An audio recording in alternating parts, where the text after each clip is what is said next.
anyone else from disclosing details soon. Nonetheless, it is now time for those questions. And the first of those is whether this was a terrorist attack. The blunt truth here is that this case is a sign. Britain now faces a new threat. Terrorism has changed. In the past, the predominant threat was highly organised groups with clear political intent, groups like Al-Qaeda. That threat, of course, remains.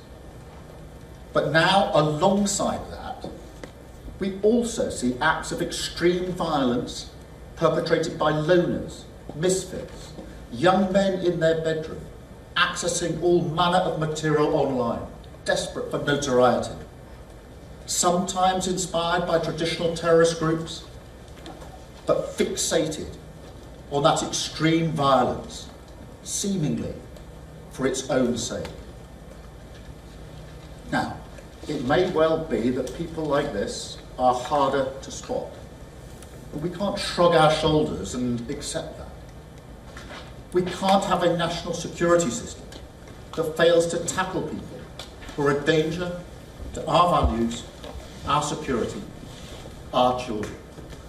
We have to be ready to face every threat.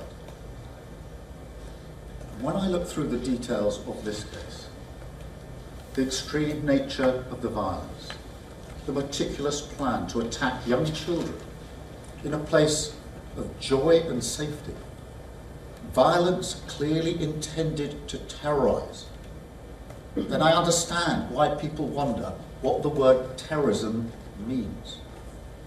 And so if the law needs to change to recognise this new and dangerous threat, then we will change it, and quickly.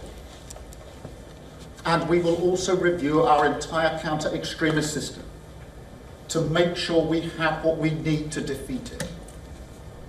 Now that work is already underway.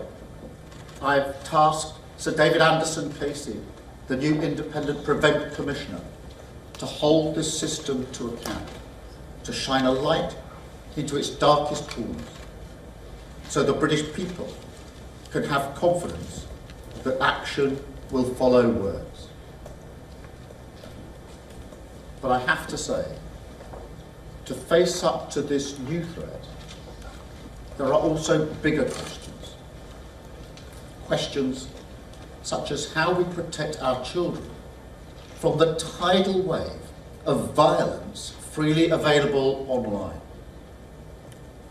Because you can't tell me that the material this individual viewed before committing these murders should be accessible on mainstream social media platforms, that with just a few clicks people can watch video after horrific video, videos that in some cases are never taken down.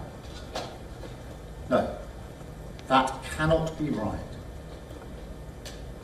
But it's not just the nightmares of the online world. Because when you wake from a nightmare, the first thing you do is reassure yourself with reality. But for far too many people, the state of our society no longer does that. Now people will say this is all because of immigration, or all because of funding cuts. But in truth, neither tells us anything like the full story, or explains this case properly. No, this goes deeper.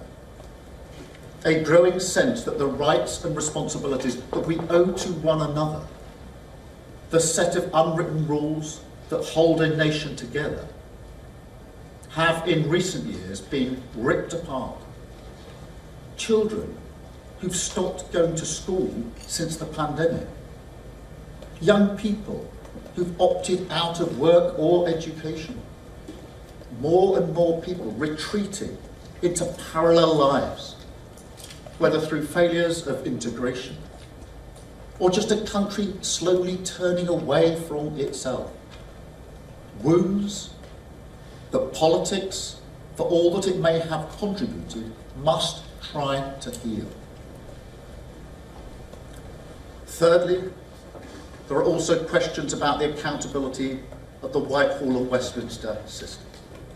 And what you heard right now is British Prime Minister Keir Starmer addressing after Axel Rudakubana pleaded guilty yesterday to murdering 3 girls at a Taylor Swift-themed dance class in July. Now, this is a statement that he is making after he ordered an inquiry into Southport attack.